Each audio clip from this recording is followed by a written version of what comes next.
बढ़ते हैं अब दूसरी खबर की ओर।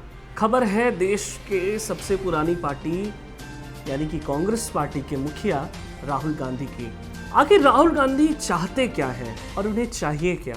भारत ने अपने 20 सपूतों को खो दिया है। देश भर में लोग चीन को नेस्तनाबूद करने के लिए हुंकार भर रहे हैं।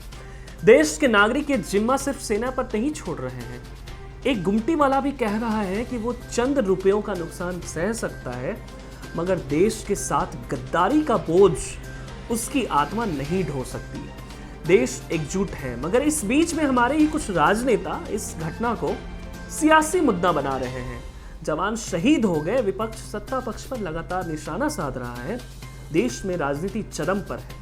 कभी राहुल गांधी पूछते हैं कि आखिर भारतीय जवानों ने झड़प में गोली क्यों नहीं चलाई, तो कभी पूछते हैं कि क्या केंद्र ने भारतीय क्षेत्र को चीनियों आक्रामकता के आगे सरेंडर कर दिया।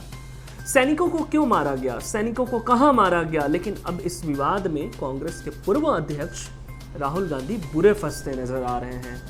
उन्होंने पीएम मोदी पर चीन मसले पर चुप्पी साधने का आरोप लगाया। राहुल गांधी ने ट्वीट किया कि प्रधानमंत्री चुप क्यों हैं, वो क्यों छिप रहे हैं, बस बहुत हुआ। हम जानना चाहते हैं कि सीमा पर क्या हुआ है। चीन की हिम्मत कैसे हुई हमारे सैनिकों को मारने की, उनकी हिम्मत कैसे हुई हमारी जमीन लेने की। यहां तक तो सब कुछ ठीक था, लगभग। लोकतंत्र है तो सरकार से सवाल करने का हक तो सार्वभौमिक है।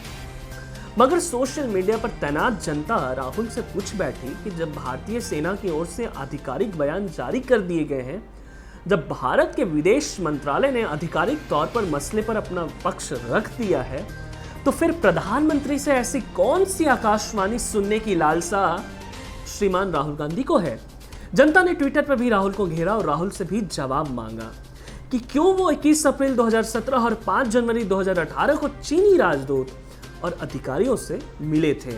कभी चीनी अधिकारियों के साथ बैठक तो कभी चीनी फूड फेस्टिवल का आनंद उठाते हुए। इस मामले को उठाते हुए केंद्रीय मंत्री रविशंकर प्रसाद ने भी राहुल गांधी पर हाल में ही हमला बोल दिया था। कुछ दिनों पहले प्रधानमंत्री नरेंद्र मोदी ने भी देश को संबोधित किया था और बताया था भारत चीन सीमा विवाद पर देश को चिंता करने की जरूरत नहीं। भारतीय सीमा में न कोई घुसा है, न किसी पोस्ट को कब्जे में लिया गया है चीन के द्वारा। जिसके बाद भी राहुल गांधी ने मोदी सरकार पर ट्वीट के जरिए अपनी भड़ास निकाली। यहां तक कि कल प्रधानमंत्री को उन्होंने सरेंडर मोदी भी बोल दिया, जिसमें सरेंडर की स्पेलिंग भी गलत थी। अब कुछ रचनात्मक करने के चक्कर में राहुल ने ट्वीट किया कि नरेंद्र मोदी असल में सरेंडर मोदी हैं, लेकिन इस ट्वीट में उन्होंने सरेंडर की स्पेलिंग सुरेंदर वाली लिखी है। इस आपत्तिजनक टिप्पणी के बाद तो राहुल गांधी बुरे घिर गए। बीजेपी समर्थक पूछ रहे हैं कि क्यों कांग्रेस को अपने दोष याद नहीं आते जिनका ना आदि है और ना अंत है। समर्थकों का आरोप है कि आखिर इतने सालों के बाद भी चीन से विवाद क्यों है। समर्थक उन रिपोर्ट्स के हवाले से भी सवाल कर रहे हैं जिन मीडिया रिपोर्ट के अनुसार मुंबई में 26/11 हमले के तुरंत बाद राहुल गांधी को दिल्ली की एक पार्टी में देखा गया था। 1 दिसंबर 2008 को अंग्रेजी अखबार मेल टुडे में प्रकाशित खबर के अनुसार मेजर संदीप उन्नीकृष्णन की मां के आंख के आंसू सूखे भी नहीं थे कि कांग्रेस महासचिव राहुल गांधी दिल्ली के बाहरी इलाके में स्थित एक फार्म हाउस में अपने दोस्तों के साथ पार्टी मनाने चले गए थे। रिपोर्ट के मुताबिक राहुल गांधी बचपन के दोस्त समीर शर्मा के संगीत समारोह में शामिल होने गए थे। सवाल तो जायज है, जिस कांग्रेस पार्टी के नेता संदीप दीक्षित भारतीय आर्मी चीफ को सड़क का गुंडा कहने की हिम्मत करते हो। कांग्रेस के दिग्गज नेता पी चिदम्बरम कहते हैं कि भारतीय सेना के पास अमेरिका की तरह पाकिस्तान में घुसकर ऑपरेशन करने की क्षमता नहीं है। उरी हमले के बाद पीओके में हुई सेना के सर्जिकल स्ट्राइक को कांग्रेस के तत्कालीन मुंबई अध्यक्ष संजय निरुपम फर्जी कह देते हैं। सेना की बदहाली में हथियार और संसाधनों के अभाव में 1962 के युद्ध में झोंक दिया जाता है।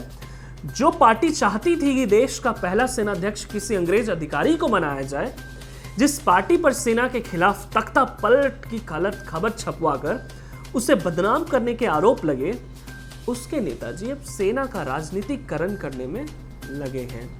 इन नेताओं से सोशल मीडिया पर देश यही विनती कर रहा है कि इस नाजुक घड़ी में राजनीति छोड़ दें। हमारी एकजुटता की कमी की वजह से हम पहले मुगलों से हारे थे और इसी कारण अंग्रेजों के गुलाम भी बन गए थे। ये वक्त है चीन को उंगली दिखाने का, न कि एक दूसरे पर उंगली उठाने का। आज समय की मांग है देश एकजुट हो। क्या पक्ष क्या विपक्ष, क्या नेता क्या छात्र, सबको एक साथ आने की, एक प्लेटफॉर्म पर आके चीन का विरोध करने की। जब देश की सीमा पर हमारे जवान लड़ सकते हैं तो हम देश के अंदर उनका आर्थिक बहिष्कार क्यों नहीं कर सकते।